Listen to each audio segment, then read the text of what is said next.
You're watching UnrealEntGaming. This is Beerus, the god of destruction. Make sure you subscribe to UnrealEntGaming and push the like button for me, or else I'll Hakai you from existence. Oh, and do make sure to watch the entire video all the way through. And to follow UnrealEntGaming on both Instagram and Twitter. Whis, enough. On to the video.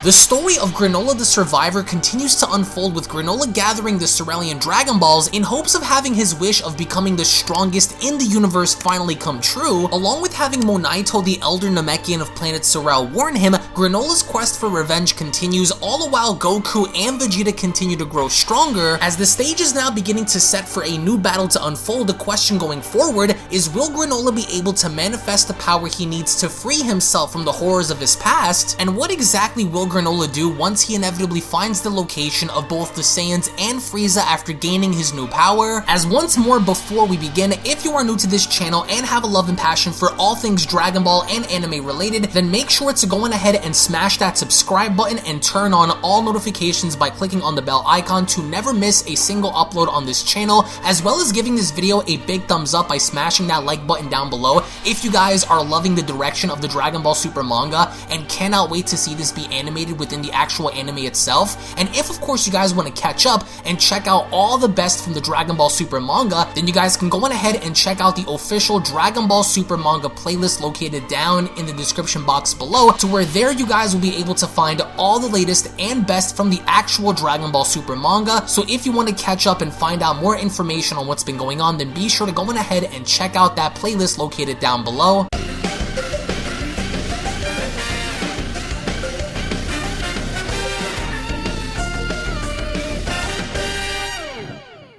As we kick off Dragon Ball Super Manga Chapter number 70, entitled The Greatest Warrior in the Universe, with Tarambo the Dragon having to further be shown addressing Granolah about his wish, as Tarambo went along to tell Granolah, "Greatest warrior in the universe. So you wish to become the most powerful life form apart from the gods themselves?" "Yes," says Granolah. "Can you do it? Can you make me the greatest warrior in the universe?" With Tarambo responding, "It is possible to make you stronger than you already are, but I cannot increase your power beyond your latent potential." "Does that mean I can't?" asks Granolah. "Correct," says Tarambo. "That is beyond your reach." "Damn it," says Granolah. "Then there's no point." "However," says Tarambo, as Granolah then slowly leans in, Tarambo then continues, "It is possible for you to become the strongest if you agree to a certain condition.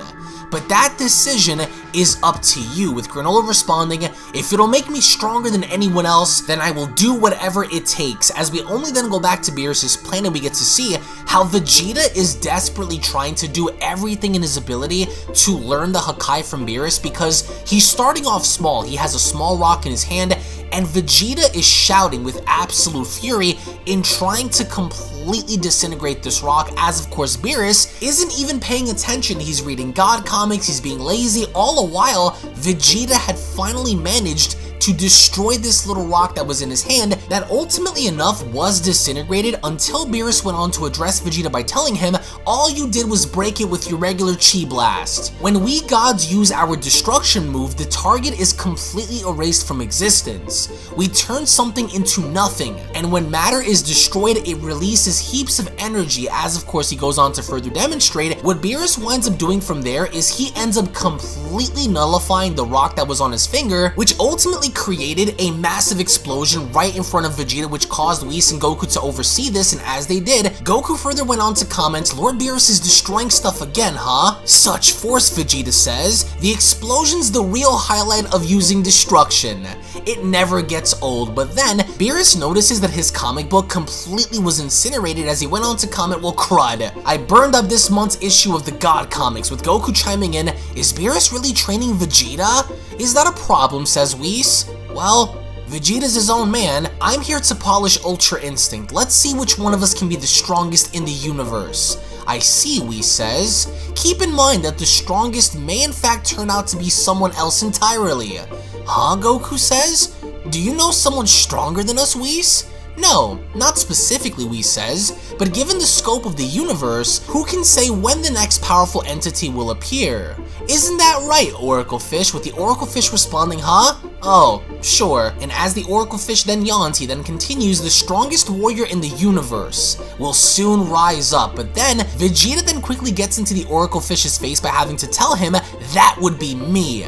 Vegeta, says the Oracle Fish, and with Vegeta then sticking out his finger, he then went on to formulate a little tiny Hakai blast at the tip of his finger, and as this little thing went off, it created a little miniature explosion which Whis ended up catching the Oracle Fish in his hand, and with Goku having to see this, he then shouted, you did it! Good for you, Vegeta! Watch out, says Vegeta. I'll soon be destroying much larger things. So this is definite confirmation that in fact Vegeta has learned Hakai, even though it is in its early stages and he's only able to use a very small portion of it. Nevertheless, as an end result of his training, Vegeta can now use it. And as we then go back to Planet Sorel and having to oversee how the Dragon Balls had then separated, I will give praise to Toyotaro by creating this visual landscape and having to see the Dragon Balls go their own separate ways. And in the forest, we get to see how Granolah is standing there with long hair. He seems to be a tad bit more muscular than how he was before, but again, not really much of an aesthetic difference outside of Granolah simply having to long hair, as lo and behold, we finally get to see how Granolah with his newly unlocked power is standing there very intensely, following the acts of agreeing to the terms and conditions that the dragon had set out. He then went along to focus on this massive boulder near him, which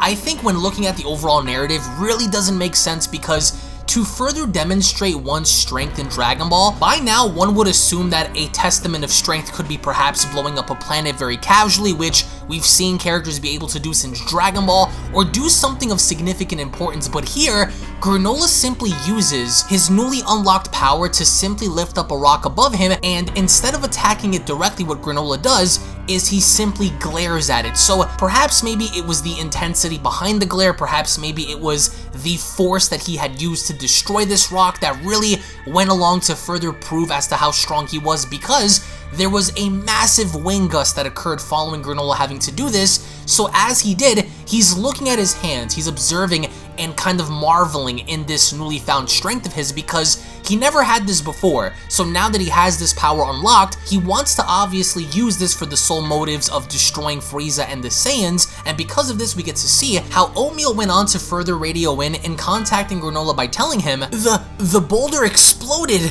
What technique was that? And Granolah goes on to further acknowledge his strength by having to clench his fist, but then, courtesy of the explosion, Monaito went on to wake up by having to shout, what the? That was quite the shockwave! Granolah! As he quickly rushed in to only notice that the Dragon Ball that was sitting on the table is now gone, with Monaito shouting, the Dragon Ball is gone! Don't tell me! And as the Elder slowly tries to make his way up the mountain, he is only then met by Granolah, who is shown hovering up in the sky with Monaito shouting, Granolah! What have you done?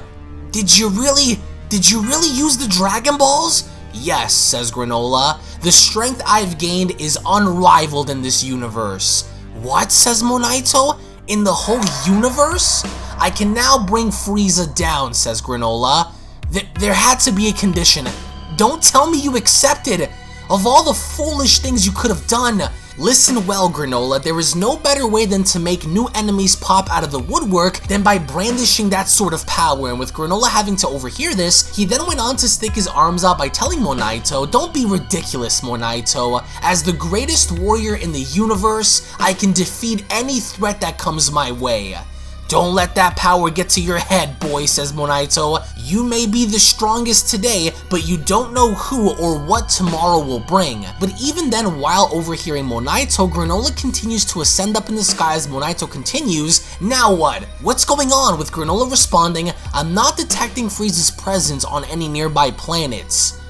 What was that? That's a power you have now? I'll have to ask Elec for Frieza's location, says Granolah, and that's when Granolah winds up taking off with Monaito shouting, "Wait, Granolah!" But unfortunately enough, as Monaito trips on a nearby rock and having to fall down, he then went on to say to himself, "What have I done? I've upended his life once again." As Granolah looks to waste little time in boarding onto his ship, the first thing he ends up doing is he ends up leaving planet Sorel, and the first person to oversee the activities happening within the universe, specifically on planet Sorel, is Whis. As Goku and Vegeta are too busy talking to the Oracle Fish, Goku went on to comment, "The universe's greatest warrior has gotta be me, right, Oracle Fish?" "It's obviously me," says Vegeta. "Answer us, Fish," with the Oracle Fish responding, "I'm not gonna tell you violent brutes a darn thing, blah." "Oh, don't be so stingy," says Goku. "You know the truth, don't you?" says Vegeta, with the Oracle Fish responding, "Heh, maybe, see ya." And as the Oracle Fish then takes off, Goku shouts, "Hey, get back here!" All the while, Whis is still observing the events of Granolah having to be on board his ship, and as Granolah is on his ship, this was the one thing I did not like, because we still didn't get an explanation as to why Granolah's hair grew out, but he eventually ends up cutting it, and he cuts his hair right back to where he had it in the beginning, and with of course Granolah having to be shown washing his face and doing his hair, Whis went on to comment, "I see. So that's what happened.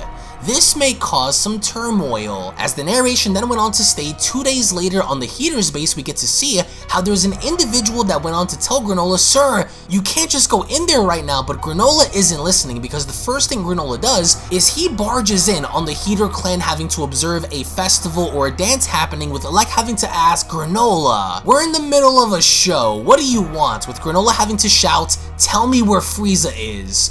"That again," says Elec. "Why'd I think it could possibly be anything else?" With Elec then shown having to shoo the girls away, he then continues, "Like I said, you ain't strong enough to handle Frieza," with Granolah responding, "You're wrong.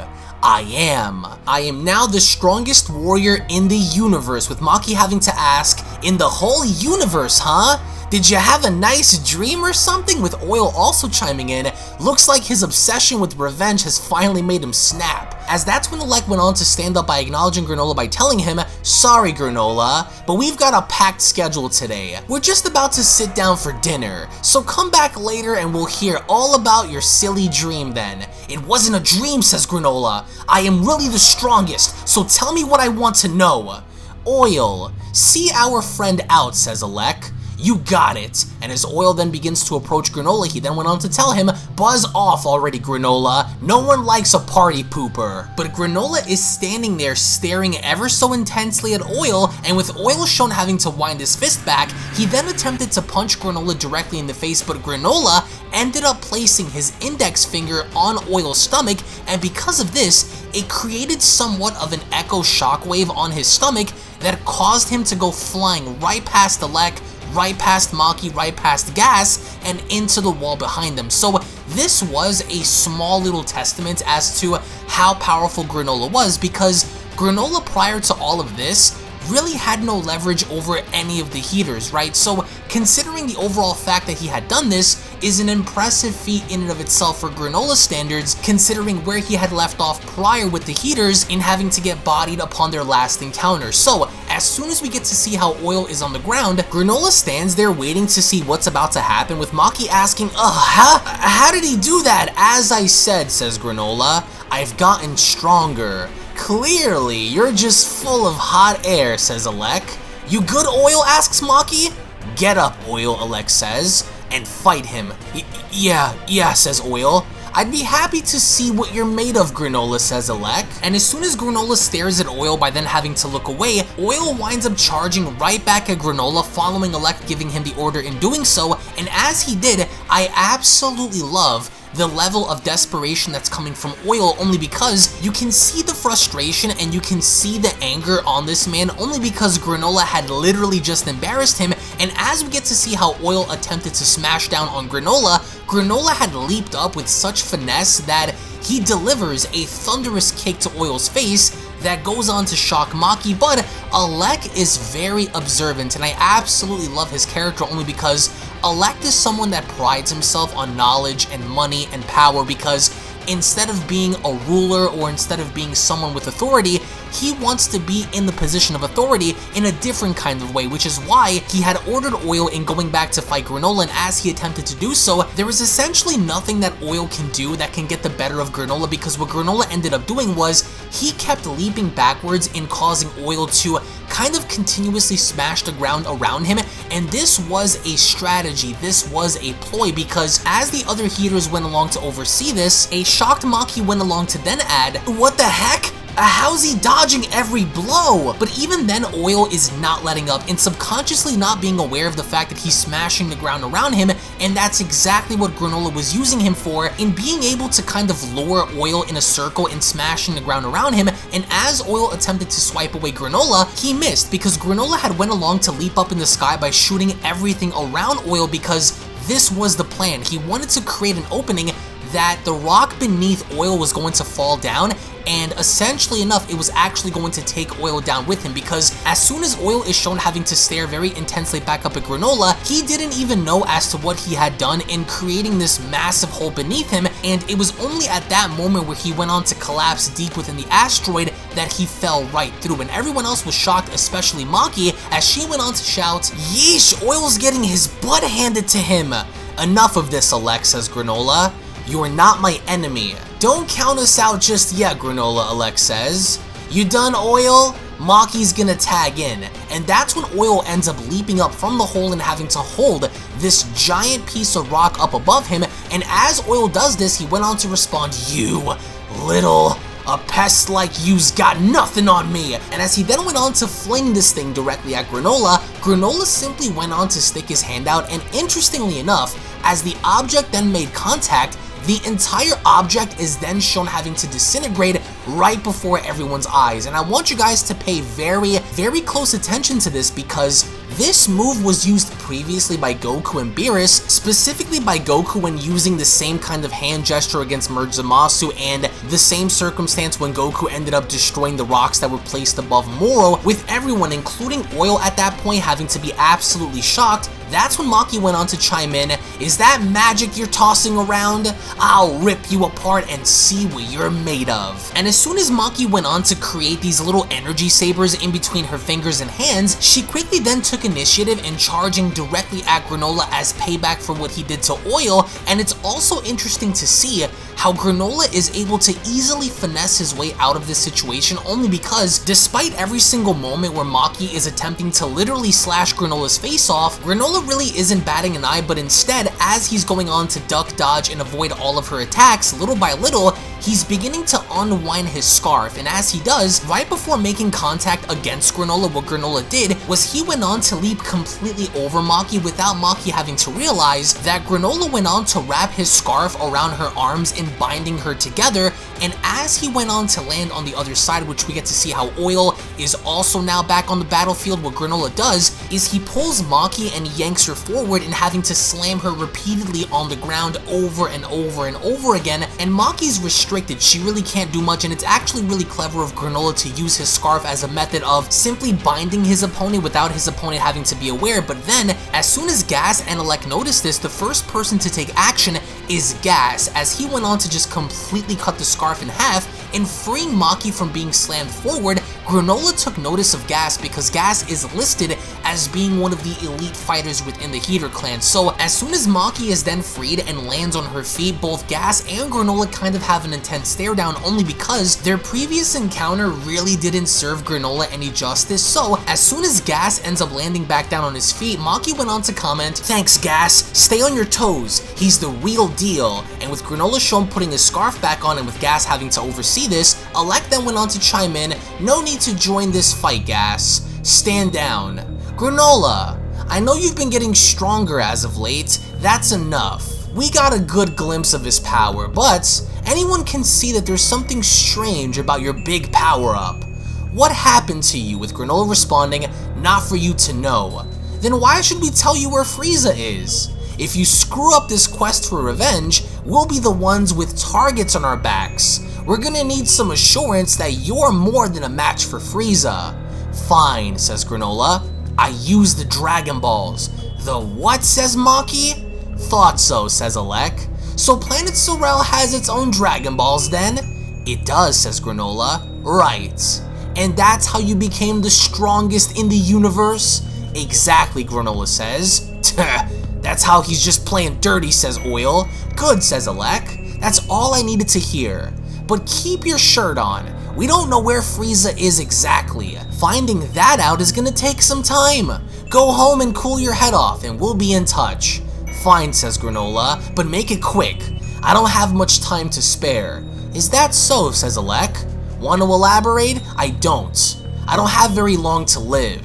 What do you mean? You're only around like 50, right? Aren't Sorrelians supposed to live for like 2 centuries? I sacrificed my 150 remaining years in exchange for this power.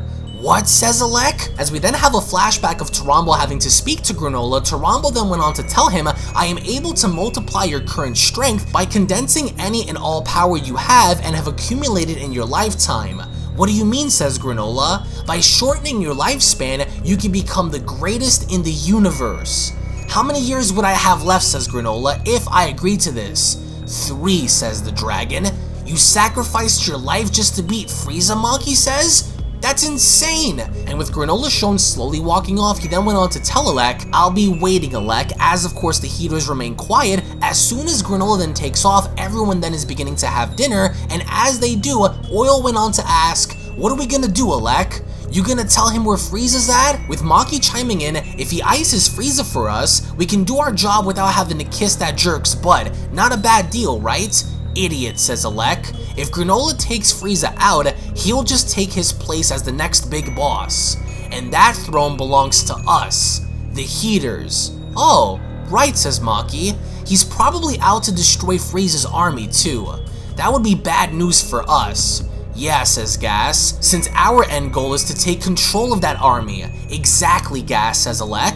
We'll have more business opportunities than ever with Frieza's notorious forces under our thumb. Speaking of, says Maki, scheming with Frieza's guys to attack Planet Sorrel led to the real nice payday for us, huh? Those ignorant Shurgarians handed over a small fortune for that planet, bunch of dumb chumps. Don't forget that Frieza's still our business partner, says Alec, so we can't have him getting bumped off just yet. Then what exactly is our next move, says Maki? Granolah's gonna have to die, says Alec. How are we supposed to do that if he's the strongest in the universe, says Oil. I've got an idea. We'll use the Saiyans. Those guys? You mean the 2 who took down Moro? Right. Based on 7-3's data, those Saiyans are really strong, says Maki. We'll pit them up against each other, 2-on-1, says Alec. Oh, I get it, says Oil. Granolah's got a grudge against those Saiyans too, so he'll be itching to fight some warriors from that tribe. Bingo, says Alec.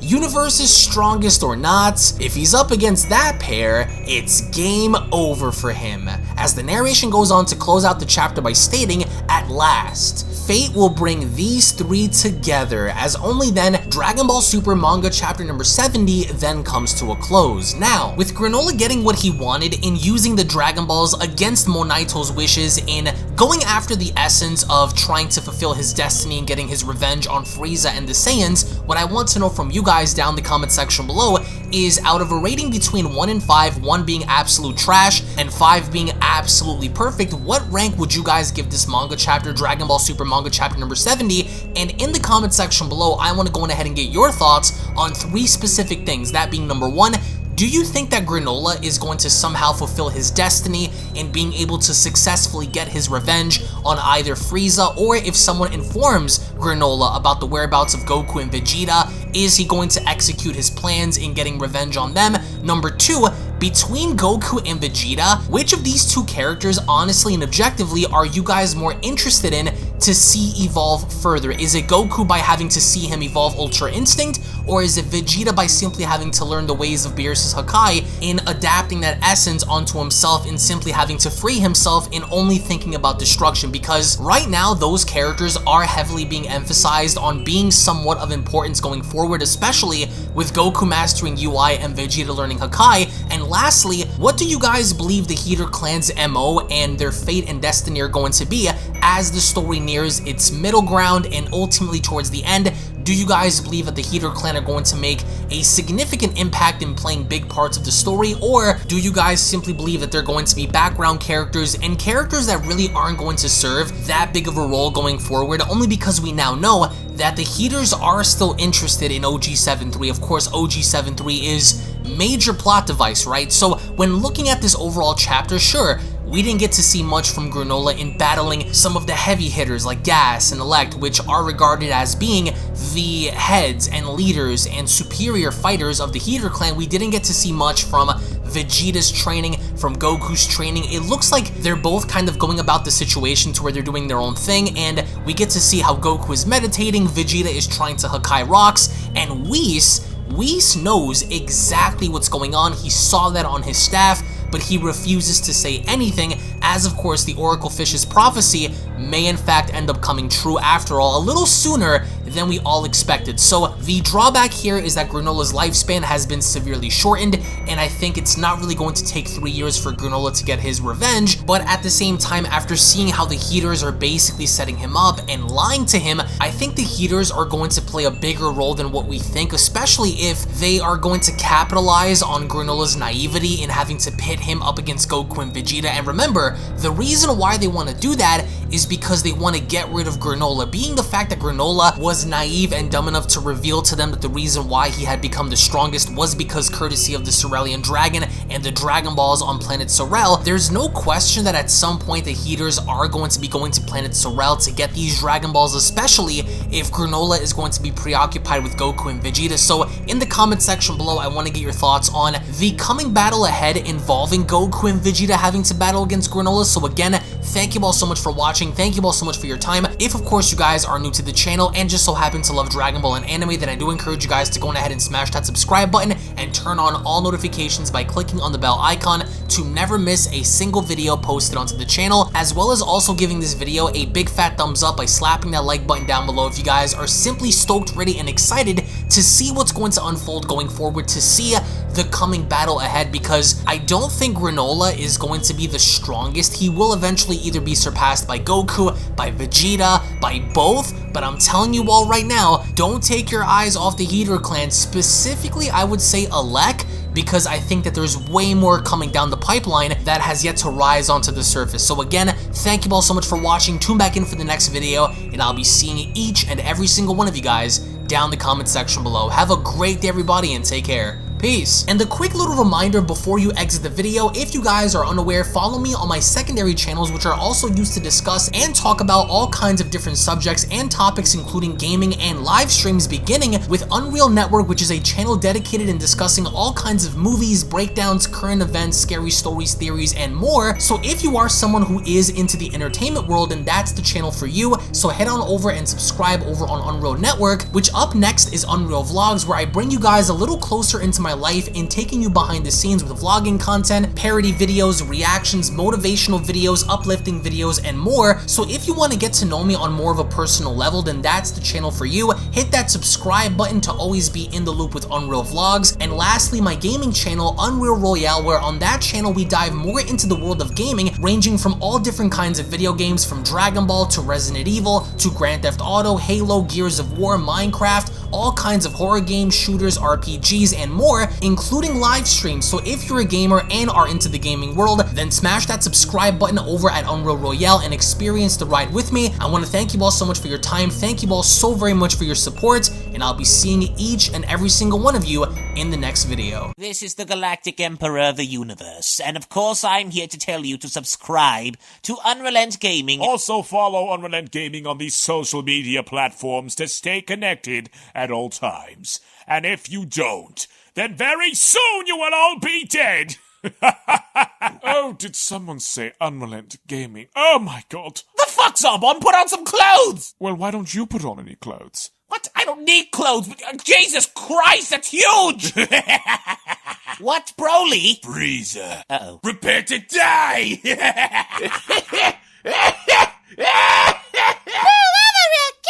But once you get video, lots of likes, or Bill will turn you into chocolate! Vados, get over here. Tell these mortals that I'm the biggest UnrealEntGaming fan. This is my moment. I'm a part of his notification squad. Universe 7 can have all the fun. I just want the food. And don't forget to leave a comment on this video. Show some love for the best community on YouTube. Kakarot!